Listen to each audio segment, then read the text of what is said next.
Ladies and gentlemen, welcome to the DSE Jaipur Literature Festival's Charbagh. It's a brand new venue, so we're still grappling with a few issues, but we should have them sorted out. We're delighted to introduce the first session for today, Notes on a Scandal, with the author of Everything You Know and The Believers, Zoe Heller, in conversation with Monisha Rajesh, a British journalist at The Week magazine in London. Monisha is also the author of Around India in 80 Trains. Welcome, both of you.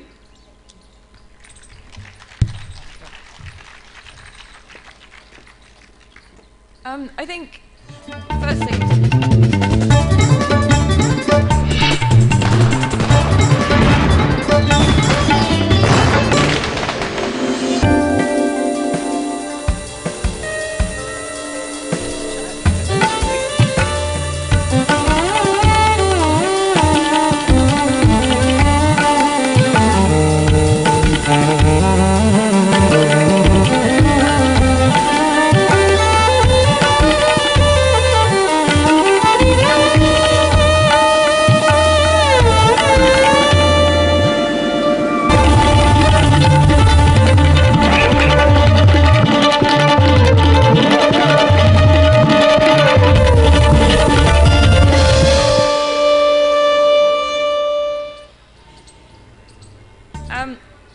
I think after reading Zoe's books this week, I could say I've had a week of pure Heller.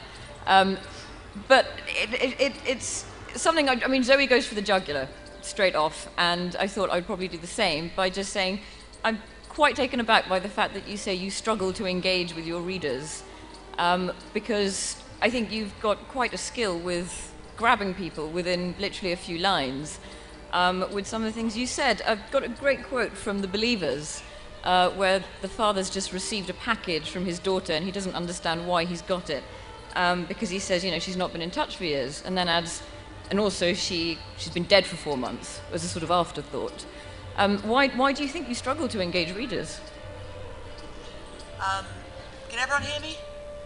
I think when I said that, it was in response to... okay.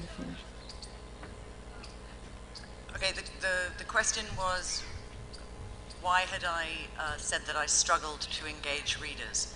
I think I said that some time ago, several years ago, and it was at a time when I was receiving a lot of criticism for writing unsympathetic characters. I'd say in all the novels I've written, I've received quite a lot of feedback from readers saying that there weren't characters that they could root for, characters whom they felt affection for.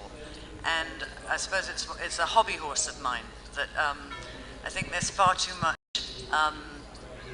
insistence on fictional characters whom one can adore. And I'm quite keen on characters that whom one doesn't necessarily adore, but one is engaged by or feels angry with, or any number of things. But it doesn't seem to me necessary to write characters that you love. Because I think your characters really aren't very lovable at all. In fact, they're absolutely hateful, loathsome, really quite unpleasant people, and it's quite shocking when it's not just one character or two characters, but maybe an entire family of people that you can take issue with. You must have a hell of a lot of fun putting these people together. I mean, isn't it, do you find it more of a challenge to develop nice personalities and lovely characters compared with putting together some truly foulsome people? I really disagree. I don't think my characters are hateful people. I think they're just, I think they have the standard complement of dysfunction and unpleasantness. But I was always astonished. The last book I wrote was about, it seemed to me, an averagely unhappy, dysfunctional family. And I always wanted to ask people who objected to these characters, you know, what their last family get-together was like. I thought those characters were difficult, but also lovable in some respects, and that if I had failed to garner any sympathy for them, then I had failed as a writer. But I certainly, as a writer, didn't regard them as thoroughly hateful. And you've said that some of your own favourite characters in literature are some of the nasty ones. Could you pick a few? Well, I mean, I guess I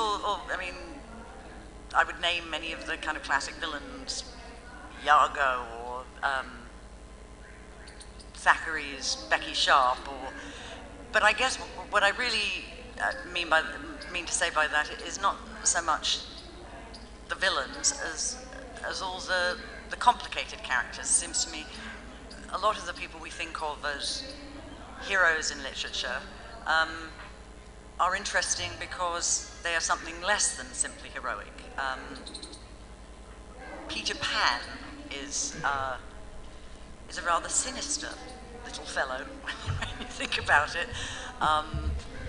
Humpty Dumpty, Alice in Wonderland, Elizabeth Bennet is actually rather a complicated, snotty little person, at least at times. And without those grey areas, they become ciphers, or worse, prigs.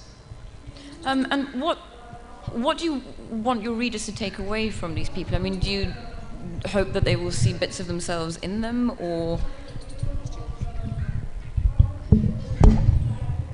How is that? Better. I'm so sorry. Yeah, shall I repeat the question? How do you want your readers to respond to them? I think I want people to respond to them as one responds to interesting characters in life, which is to say, not necessarily to root for them or to wish that they were one's friends, but to be interested in what happens to them. The last book I wrote, there was an online book club, and the idea was that the books got sent out early to this book club, and that I then engaged in an online discussion with the members of this book club. And it was very dispiriting because this was the first interaction with readers that I had regarding this book.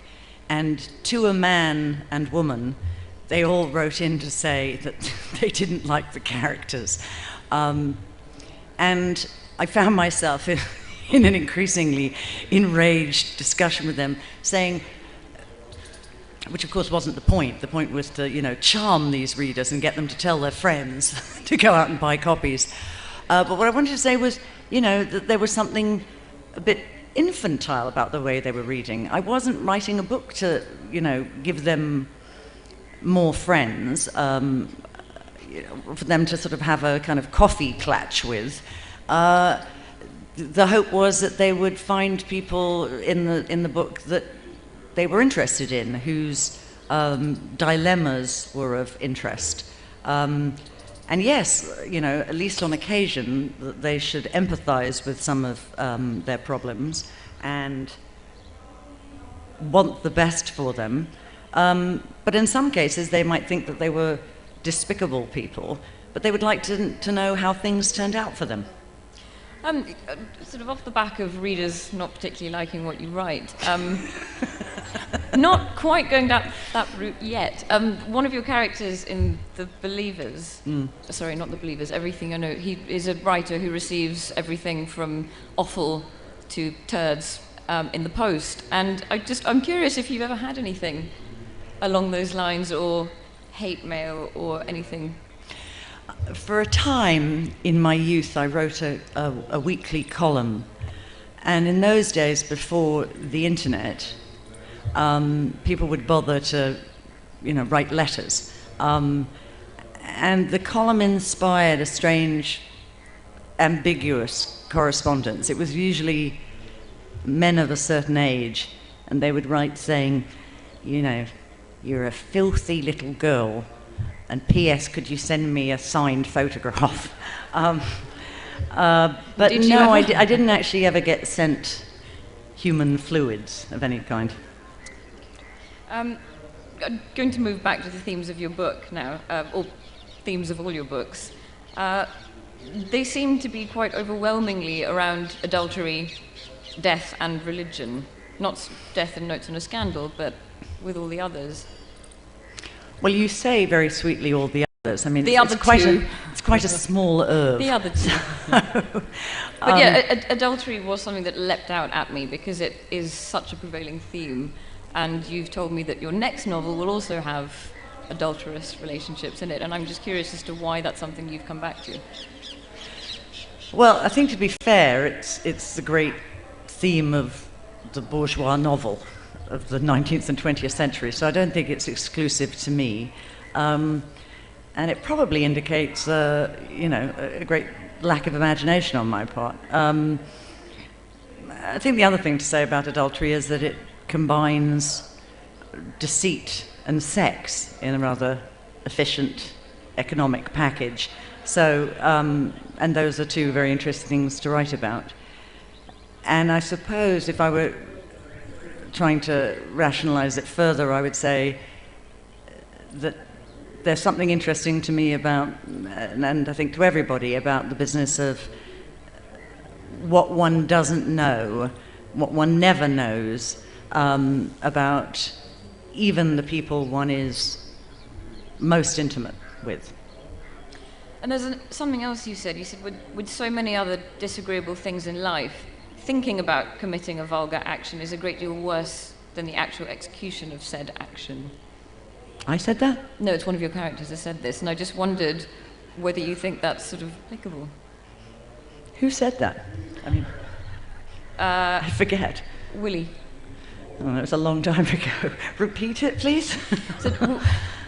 With so many other disagreeable things in life, thinking about committing a vulgar action is a great deal worse than the actual execution of said action. And what's my view of that? Is that what the question is? No, I was asking when you were saying, is it worse when people know or don't know? About one another? Mm-hmm. Well, I suppose the revelation of... if we're talking about adultery, the revelation of adultery is in part about discovering some part of the vast continent as somebody else that you think you know but don't. Does that somewhat answer the question? Yes, I think so. I think that quote is addressing something slightly different, which is, one does all sorts of things in the moment, which seem just fine and dandy, but considering those things, recollecting them in tranquility, can be a rather nastier business. Well, that's going to take me to Notes on a Scandal and Sheba's relationship with Connolly. And I was always quite taken by their relationship because I did wonder whether, were Sheba a male teacher and Connolly a 15-year-old girl, would the book have worked at all in the same way? I think it might have done. I know that one of the reasons, one of the things I was interested in when I was writing it was there was a great news scandal going on at the time about a woman in America who had been, they happen all the time now, but at the time it was more outstanding and singular, a woman who had been found having an affair with a 15-year-old pupil of hers. And there were many anguished dinner party debates about the so-called double standard. And some women had said publicly that they empathized with the woman, and some male commentators had said that this was outrageous, and that had the person in question been male, there would have been no such sympathy. So I was sort of interested in that. But the truth is, fairly early on in writing that book, I discovered that I wanted to tell the story from the point of view of a third party, and that third party sort of rather took over. And it was the only time in my writing life that this has happened, where the sort of power of one character's voice was such that they sort of took over everything, and it was actually an easy book to write. Goodness, I wish that would happen again. But her voice was so clear in my head and such fun to write that it actually became much more a book about her. Everything was sort of refracted through her way of seeing, and it actually became her story. Okay. And then moving on to one of the other themes of your books, theme of death, you described yourself as being quite morbid, and I just wondered if you'd expand on that a little bit.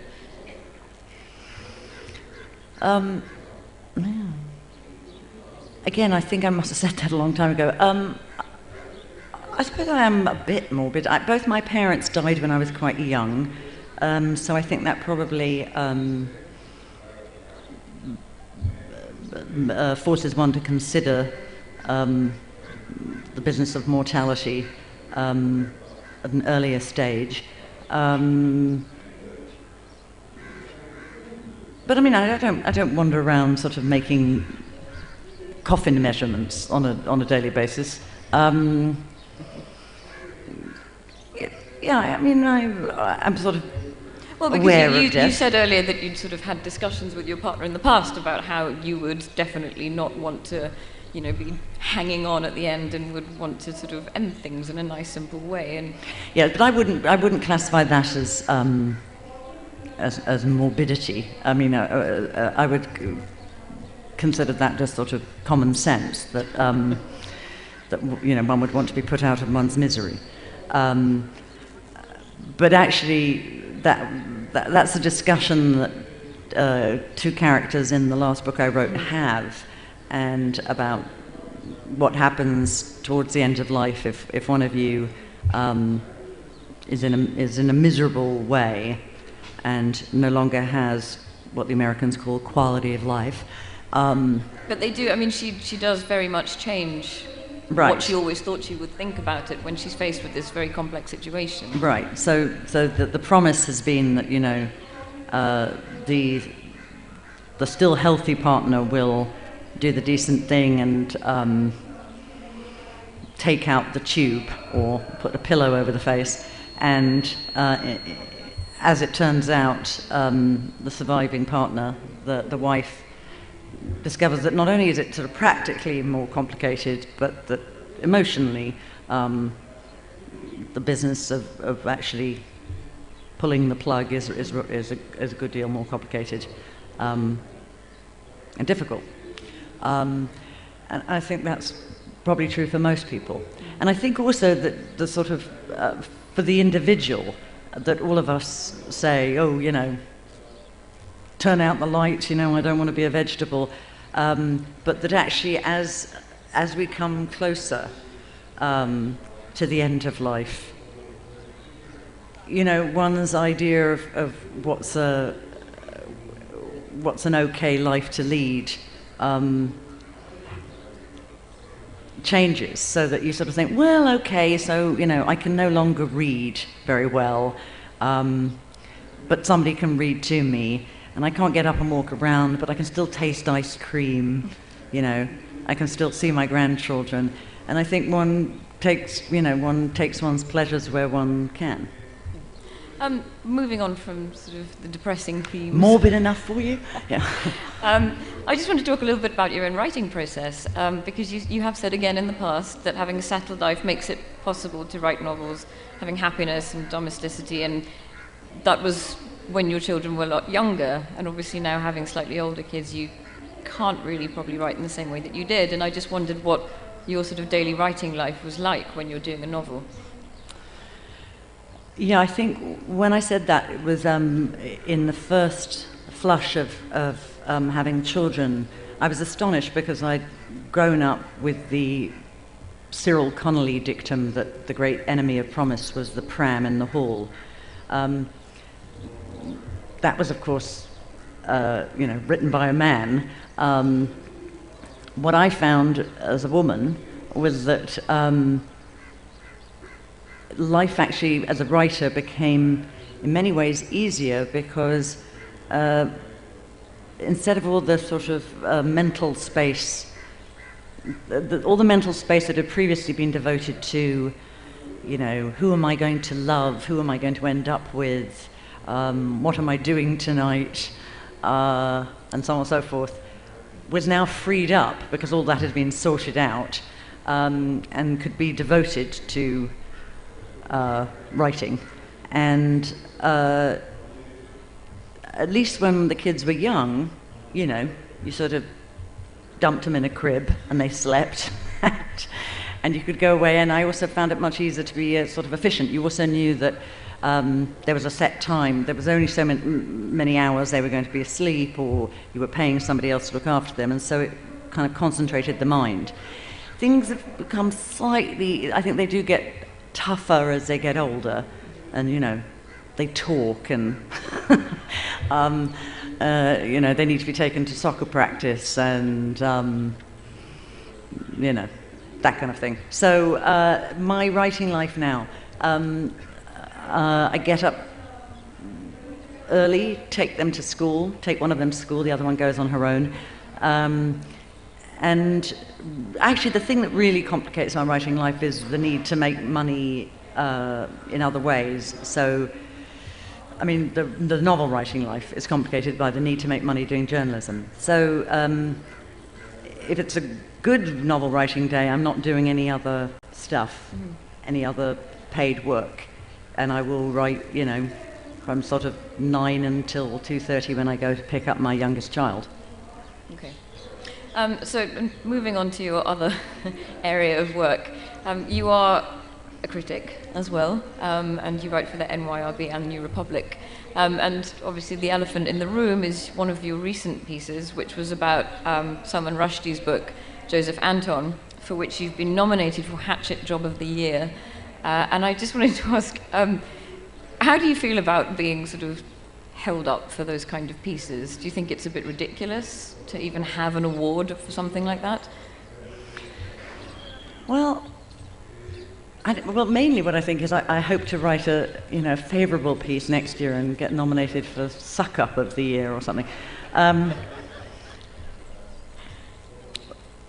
mean, genuinely, I think it would be as ludicrous, in the sense that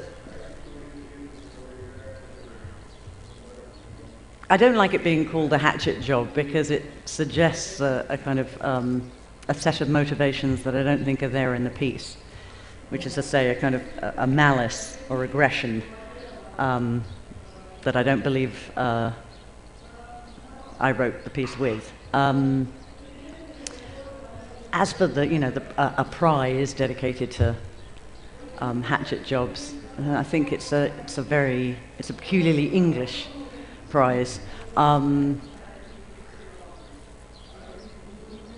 with regards to the actual review itself, you did say that you felt very strongly about the fact that you thought Rushdie hadn't actually stood up for what he believed in, which is what you took issue with. Could you just explain that a bit more? Say that, what do you mean?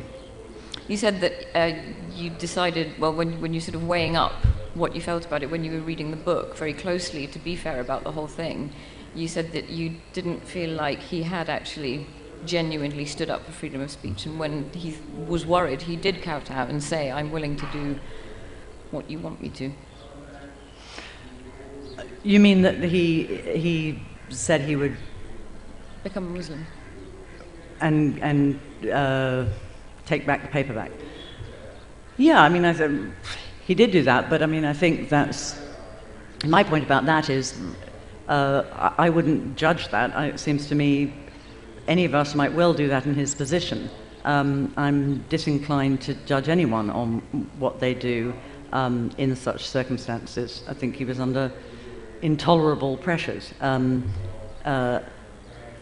So I have no desire to make a judgment on that. What I would say is that having done that, it seems proper to show some forgiveness to his colleagues who made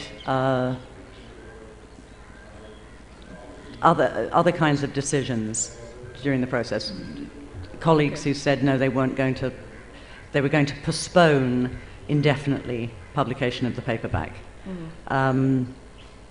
So I think they were extremely difficult times for all sorts of people, but particularly for the people involved, and particularly for the people who had responsibility for large staffs who were included in the terms of the fatwa. So I would be extremely anxious not to cast judgment on any of the people who had to make decisions about their own and others' safety in those circumstances. Okay.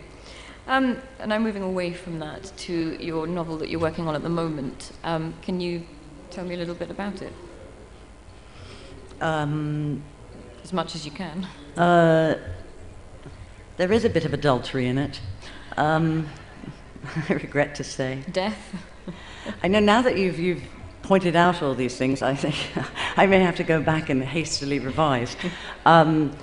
It's going very slowly, as all my novels do. It's set on an island, or partially set on an island. It's also, in large part, set in 1950.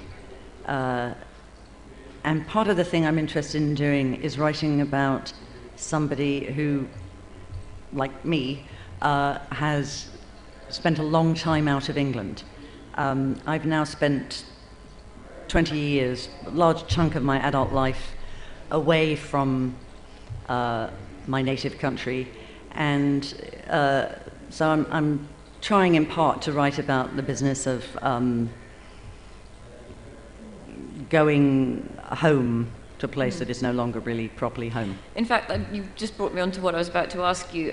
There's a great line in one of your books where someone who has lived away for a long time describes London as a place with bad food, nothing to watch on TV but news shows and documentaries about sparrows.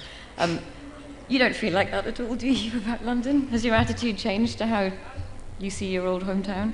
Yes, a very jaundiced person says that about London, and I think it's a London of some time ago. I don't think London has bad food anymore, and I think the TV's certainly a lot better than American TV. I did a very foolish thing. I lived on an island for a couple of years, and where my children didn't watch any TV, because there really wasn't any TV to watch. And when we got back to America, they sat down in front of cable TV and sort of opened their mouths and went, and I thought, no, this won't do. And so I thought, in a fantastically grand gesture, I pulled out the cable and said, no TV, my children won't have any TV. But it was a kind of ludicrous old fogey gesture, because what I hadn't comprehended was that nobody watches TV on TV anymore. My children promptly went off to their rooms with their computers, and are now, even as I speak, watching incredibly unsuitable things on their computers, while I, at 11 o'clock most evenings, find myself listening to public radio. I'm reduced to listening to public radio, to sort of polkas and things, desperate to hear the news, and longing to have TV back. So no, actually, I'd probably appreciate British TV. And I do appreciate. Sorry, that was a very long digression. Right. No, I was just curious. But I do appreciate England, and I like going back. Being between London and New York, I mean, you've been in New York for 20 years, but what are the things that you do actually miss about London, if any? I don't actually miss anything, because I don't really. I have a sister there. I miss my sister. I have two sisters there, so I miss my two sisters, and otherwise not much. But I have very fond feelings for all kinds of English things, but they're all accessible. Okay. All right. I think, are we running on time? Sorry? 10 minutes. 10 more minutes? What do we do? Yeah, I think we probably could. We could, yeah, sure. Are you all right with that? Okay.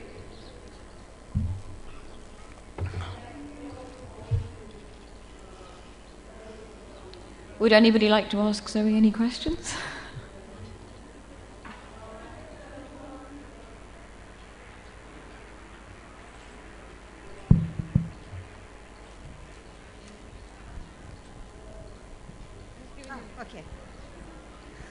Hi, I have to say I'm a great fan of yours. I really enjoyed reading Notes on a Scandal and then loved the film. It was a very difficult film also to watch. How close was it, do you think, to the kind of film that you would have liked to see? And were you at all involved in the writing of the script? I wasn't involved at all. These days, when they buy the rights to a book, they're quite interested in getting you on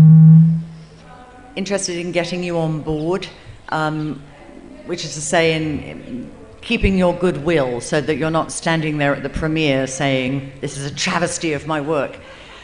So they invite you onto the set, and they show you the first draft of the script and ask you for your notes, which innocently I took very seriously and wrote copious notes, which they then completely ignored. So they were very nice to me, and but no, I had no actual input of the script. When I discovered that they were going to change the ending and make it, as it were, a happy ending, I think I did, having said from the start that, you know, they were free to do exactly what they wanted, and that I was going to be a good sport about whatever they did, and that it was ludicrous to expect them to do as it were, an illustrated version of my book. The moment when I knew that they were going to make it a happy ending, I think I did sort of palely object. Really? You really want to do that?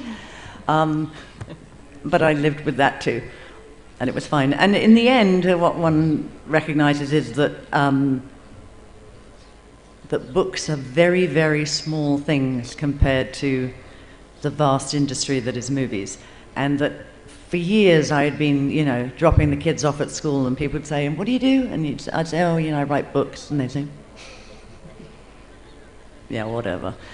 And when that movie came out, even though it was something that actually, the great irony was, it wasn't anything I'd written or anything I really had anything to do with. For me, it was money for old rope. I just got a check for writing nothing. Yippee. Suddenly, that was, now I was somebody, you know. Oh, you really do write important things, you know.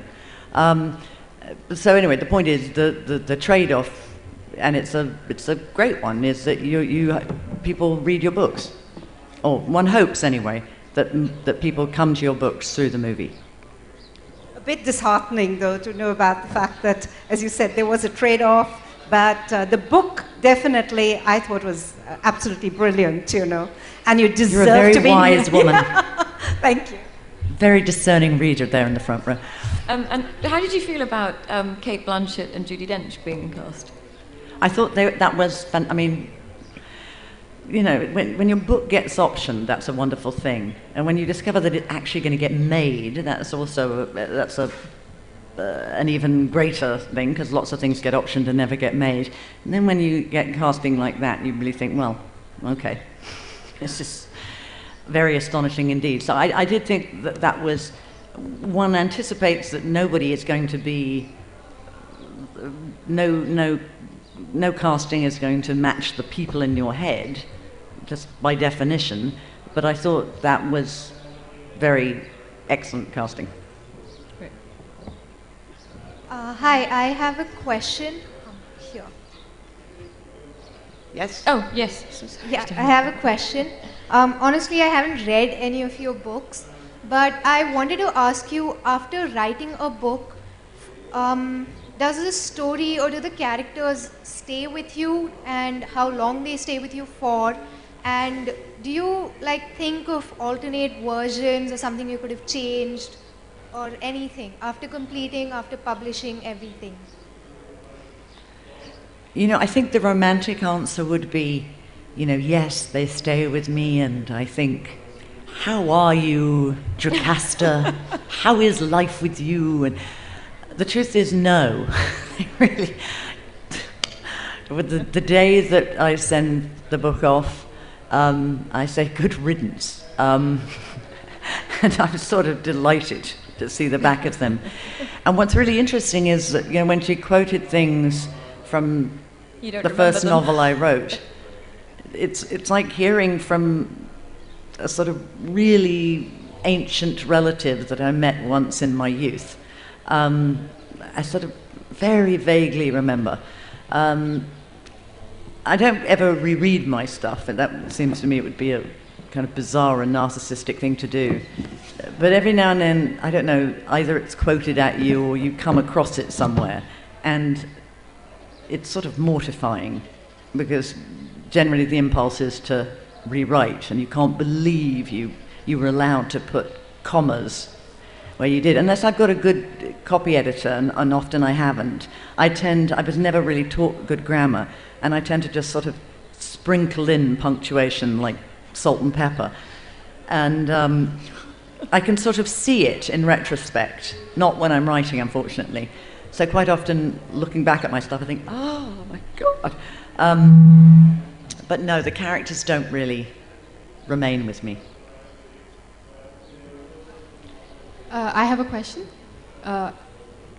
about Notes on a Scandal. Earlier you guys were talking about how you were saying that the characters that you write about are very loathsome, they're horrid, they're hateful. But you said that there's always something to empathize about, about the characters that you write about. So I wanted to know, in Notes on a Scandal, the third character who overtook the whole narrative, did you find anything empathetic about her? As a reader, I was unable to empathize with her. To any extent. I was not able to. Right. Try as I might, I could never justify. Loneliness was not a justification for how she was. Right. So how could you empathize with her? What was it about her that you... Well, here's the terrible secret about that. It's a very good case in point, because I was traveling around the country with that one, and people were saying, "You've written the most marvelous villain. She's so awful. We just love to hate her." And I sort of kept it to myself for a while. I was thinking, Barbara, c'est moi. I loved her. First of all, I thought she was funny, and I thought you can't completely loathe someone who's funny, even if she's funny in an unpleasant way, in a mean way. She sometimes says astute, acerbic things. That's to say, she's smart. She gets people right quite a lot of the time.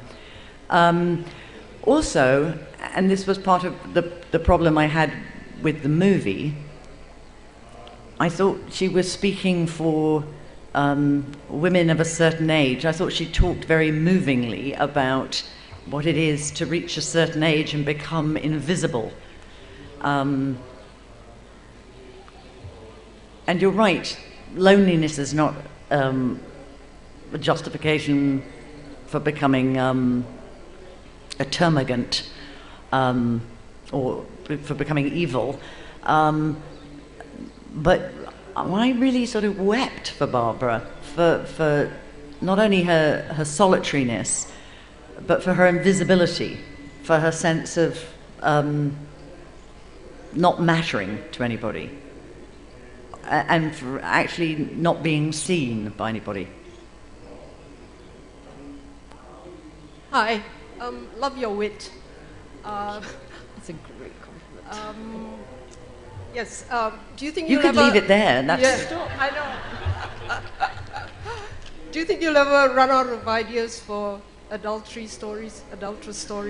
I feel really bad now for bringing this up. I wasn't aware, actually, of it's being a major theme for me. And as I say, I think I'm not sure I can claim it as something that is my special theme. I think it's a theme of, bourgeois novels. I think there's a bigger question, which is, does one run out of ideas for novels? And I know I have friends who are writers who, who fret all the time about this and talk about, they're going to go out and sort of research crime in New Jersey and ride around in cop cars for the next book because, they've plumbed the depths of their own life, and, the sound of the barrel being scraped is very loud, and they feel they've got to go elsewhere. I think I probably do share some of that anxiety. I'm certainly not one of those people who has a fat notebook of ideas for future novels, waiting to be exploited. I'm only ever working on the thing I'm working on. So I guess I don't like to talk about it too much because it seems to be inviting bad juju,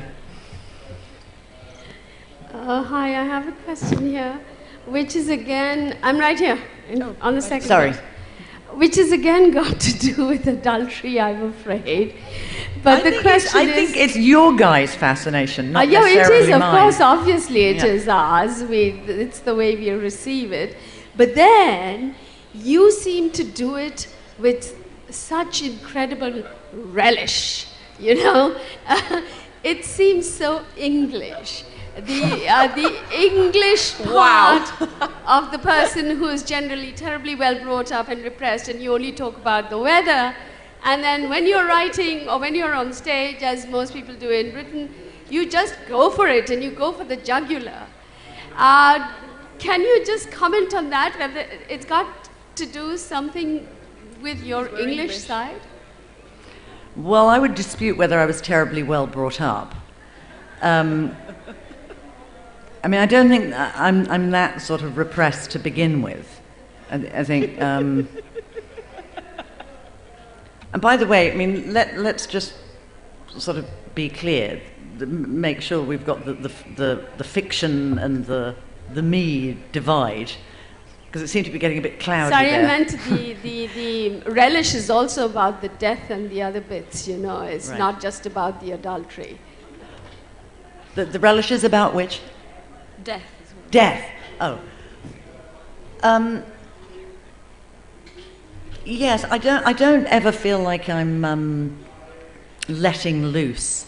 I'm tearing off my bifocals and my frilly dress to behave badly. I think I'm whatever bad behavior I get up to, I have no guilt about. All my pleasures are unguilty ones. Does that answer the question?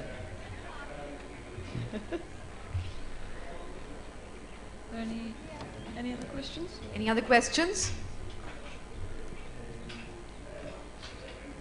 Oh, there. Oh, there's one at the back. Right at the back.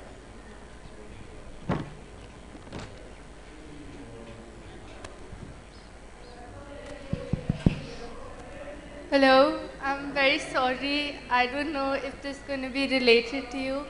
But when you're writing a book and you want two endings, like how do you choose which one to go about? Like you have two ideas and you're very confused.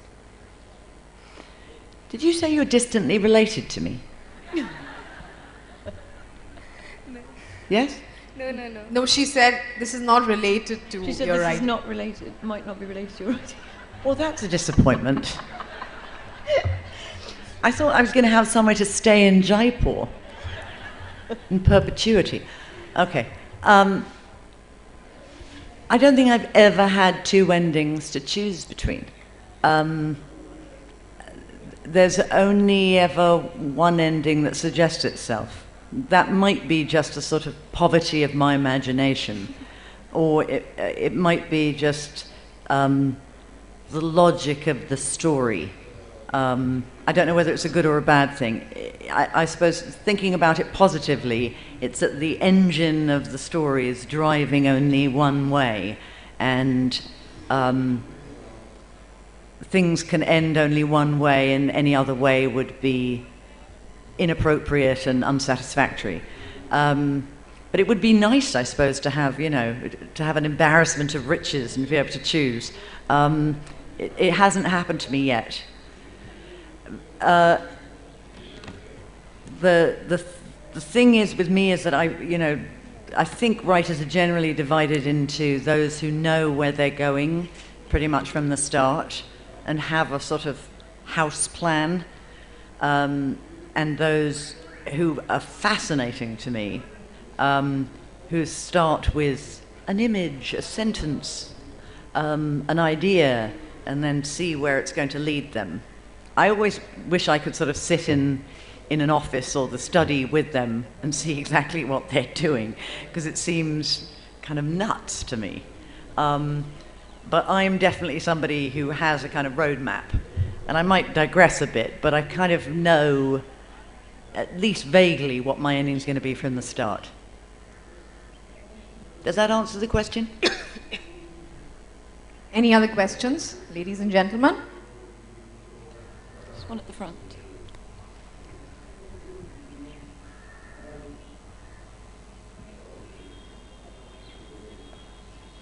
Do you think, you use a lot of irony, do you think that that's pulled forward by being a foreigner where you live? You mean, does being a foreigner promote an ironic outlook? Yes, do you think it affects how you see things and therefore what you put forward when you write? No, not exactly. But I think that perhaps I'd put it another way. I'd turn it around slightly and I'd say, being of an ironic disposition, it has suited me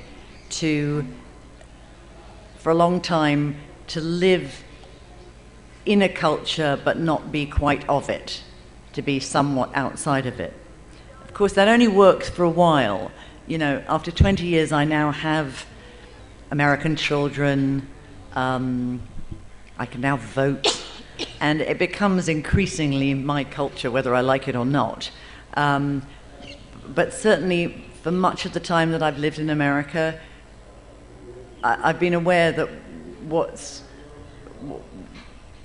I've liked about it is precisely that feeling of being sort of at home but not. And that with England, I you know, it's mine. You know, I have to lay claim to it. I can't say these people. You know, they're my people. Hi, I like your speech very much, and I should probably pick up your book sometime soon. So the question is, what kind of books do you like to read? And what is your most favorite book? What book did you read latest? Okay, what am I reading at the moment? Yeah, and what are your favorite books? My favorite books. And what kind of books do you like? Okay, I do read mostly fiction. And what I'm reading at the moment is Isaac Babel and his short stories, which are some of the greatest short stories of the 20th century. And I'm just going to give you, off the top of my head, the writers I love. I love Nadine Gordimer. I love a writer called Paula Fox, who should be better known, but is a master. She writes sort of slimish novels.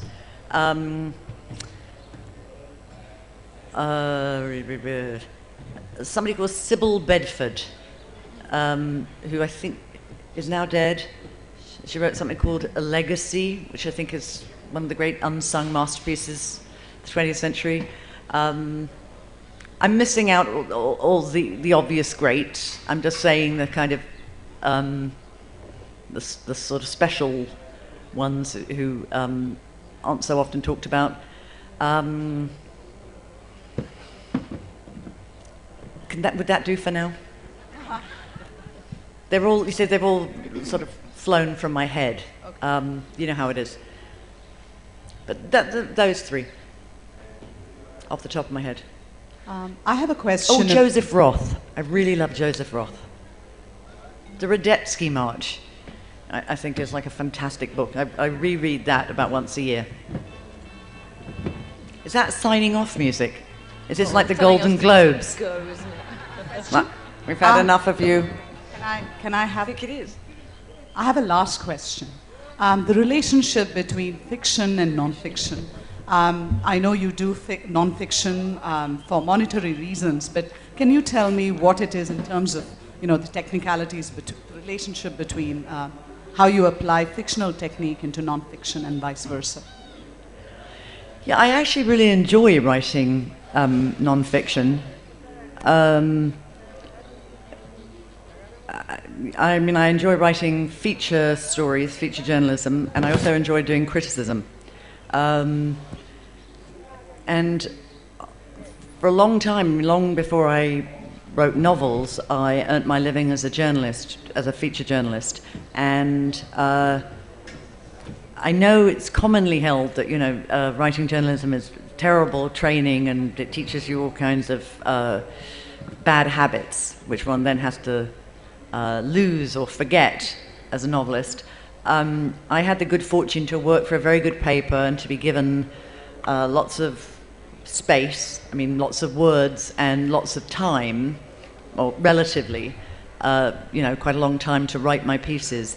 And I actually felt like that's where I learned to write, insofar as I learned at all. And it was very good for me in the sense that it taught me how to, it sounds silly, but actually just to stop faffing about and to sit in an office full of people and people shouting. And they also, in those days, they used to do a terrible thing, which is your editor could go into the computer while you were writing the piece and comment on what you were writing as you were writing it. And at that time, I was sort of more or less straight out of university, and I was used to being incredibly precious about whatever I was writing. Sort of, oh, the agonies of my second paragraph, and the idea of sort of the kind of rough and tumble of someone saying, crappy third par, Ed, and, could you, speed it up and get to the point, Ed, was agony, but also salutary. And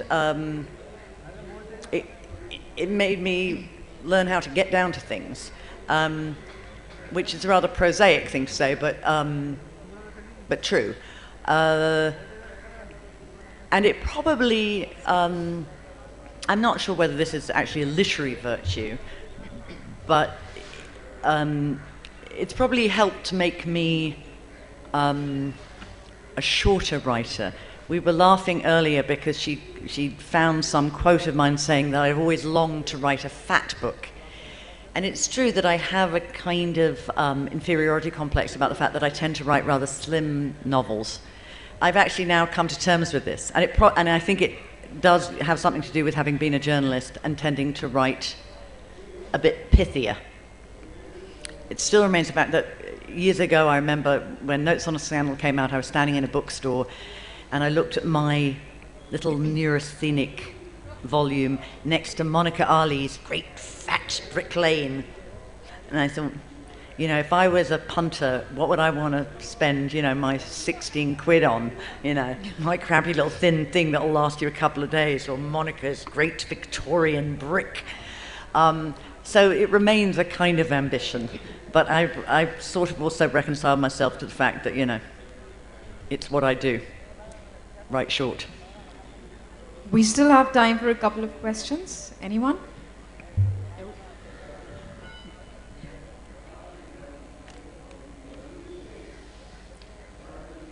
That's my mum. As a writer, are you always in search for ideas for your book, or you write one when it naturally pops up in your mind? I'm sorry, I didn't get that. Do I always have an idea for my books? Yeah, actually, you write a book. Are you always in search for ideas for the book, or you write one book when when naturally idea pops up in your mind? Am I always in search for ideas, or do I write them? Well, the purest book I ever wrote was the first one I wrote, where I didn't have a contract for it, and I wrote it because the idea had come to me, and it's what I wanted to write about. No, actually, that's not true. The first two were like that. In fact, actually, when I say purist, it's a silly term, but what I mean is the most uncorrupted by contracts and having to pay the mortgage and all the rest of it. the first two. And in fact, the purest of all was the second, because I'd got terrible reviews in England for the first, many of which were saying, you know, headline, Heller, no future as a fiction writer. And as unpleasant as that was, it was useful in that it made me think, well, everyone thinks you're really bad at this. And it revealed some sort of little pulsing ego in me that, you know, and I realized I still wanted to go ahead and write the next thing. So it was useful to find out that that was in me. And I did them without any written contract or any sort of advance and so on. And I much prefer writing that way. Because I have to pay bills and I have 2 kids to support and stuff, these days I tend to go to a publisher and say, this is my idea, and write a synopsis and so on. I don't like doing that so much, partly because then the idea changes, and then, anyway, it feels like something hanging over you. But certainly I don't go and start the whole process until I think I've got a fairly good idea in my head. And yes, I'm always on the, I mean, I think all writers are in a sort of awful, hawk-like way, are always thinking, material? You know. In fact, to the extent that sort of anything bad happening to you, you're always thinking, yeah, but could I, but you know, is there a silver lining in this? Could I translate it into something? Does that answer it?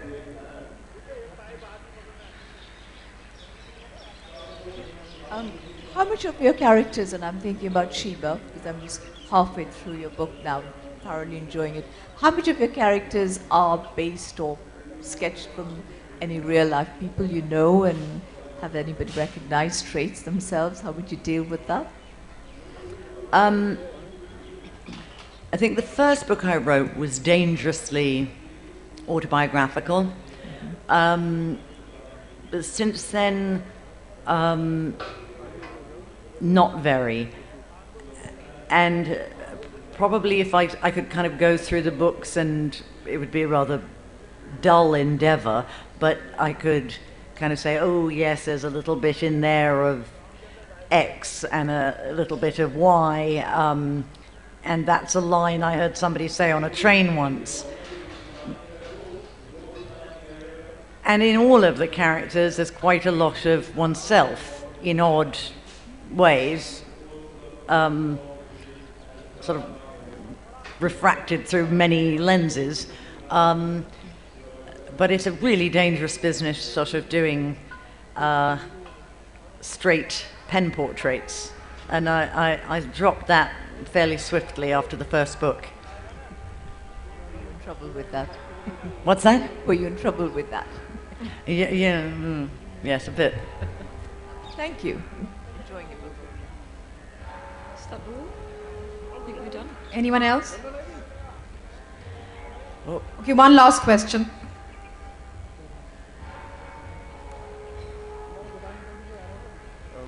I would like to elaborate on my previous question. Everybody gets influenced by the kind of material they read, and everybody here is trying to stereotype your work. So I just wanted to find out the kind of books you read, and do you think you're influenced by whatever you read? I'm always wary of the influence thing, because apart from anything else, it seems so grandiose. If you say, you know, you're influenced by Tolstoy, what I can say is that as a quite little girl, I read Middlemarch and by George Eliot, and I remember thinking, also ludicrous and grandiose, but it really excited me, and partly just somebody describing in minute detail the processes of people's internal emotional processes, and so exquisitely. And not only did I sort of think, cool, this is wonderful, but I also thought, I bet I could do that. Obviously madly, and it made me want to be a writer. And so I would say George Eliot and Jane Austen are, I guess as for many people, writers I go back to and I'm always in awe of, and always teach me something. Well, on that note, I think we'll end this session. Many thanks, Zoe Thank you Heller, all very much for coming. Monisha Rajesh. Thanks for coming. And here's a little token of our appreciation. Oh, lovely. Thank you. Gorgeous. Thank you. Thanks, many thanks. Ladies and gentlemen, the author will be available for book signing in that corner. It says the author book signing area, so all of you can go and get your book signed from her. Thank you.